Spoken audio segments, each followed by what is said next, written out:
Hey guys, welcome back to my discussion board here. I'm coming from my classroom again. Tonight we have our region basketball tournament here at Perry Central. So it's a busy night. I got my marching band, pep band down in the band room working on this, and I'm getting this ready for you. Today I want to talk to you a little bit about the Scopes trial, or as they called it back then, the state of Tennessee versus John Scopes. But it's also known as the Scopes Monkey trial. As most of us realize, this happened back in the 20s, 1925. To a teacher who came into a high school in Tennessee and taught evolution.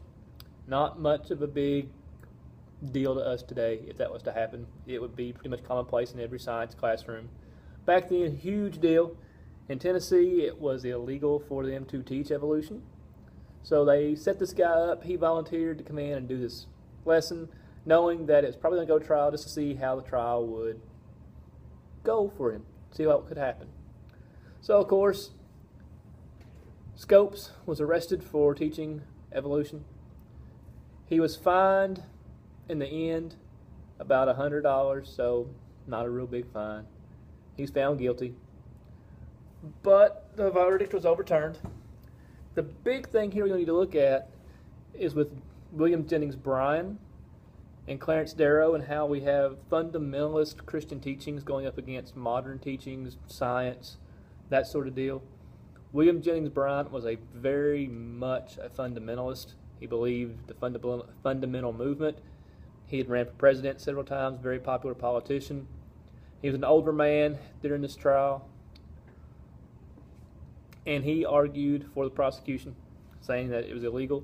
Then you have Clarence Darrow, who was very much a big attorney back in the day. He represented Scopes. Sorry, I'm having trouble speaking today. And again, it really publicized the modernist versus the fundamental controversy, which I think we can all see. The fundamentalists really said the Word of God was revealed in the Bible. The Bible took priority over all human knowledge. And to a certain point, they believed in the Word of God and the Bible being literal to every sense, whereas modernists did not believe that. They thought it was stories to make you understand, or possibly even some things that make you go, okay, I get what they're saying there, not that it may have not actually happened. So during the whole course of the trial, Darrow puts Bryan on the stand, and he asks him, does he believe the Word of God in the Bible to be literal, word for word? And at first, Bryan says he does.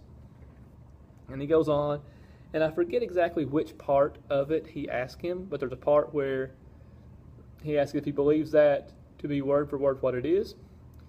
And he basically says, no, I believe that's a story telling us how to do it. So he pretty much went against his own teachings there. And yes, we see that Scopes is found guilty. He's fined. William Jennings Bryan wins. But he really doesn't win this, because he shows how even the true fundamentalist doesn't believe it word for word, being literal.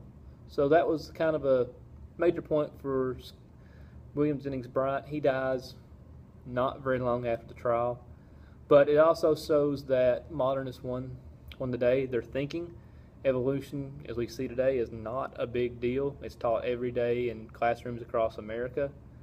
It's almost to a point where it's hard to have a class without evolution put in it, whether it be a history class, a science class. It's kind of there. We talk about it. I also wonder how we can put this onto a spectrum of today, where we see churches and groups talking to each other. We have very, very traditional churches that do not like anything new. And I'm not here to say which is right, which is wrong. That's not my job. But we do see that. The best examples are our very old school traditional churches. Come in, suits, ties. You do the whole tradition. You sing the hymns. Anything past 1900s considered not to be worthy of being sung in a church.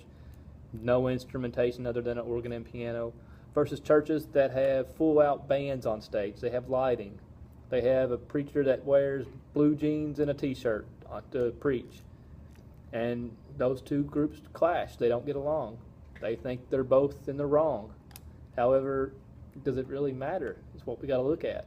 As long as the Word of God is being preached and being understood and being reached, That's what's important, not how we get it there, but when. So I think in the evolution trial, the Scopes trial, we can also see that, seeing that you can believe in evolution, saying that species will adapt and change over time to their surroundings. It's obvious, it happens. But you can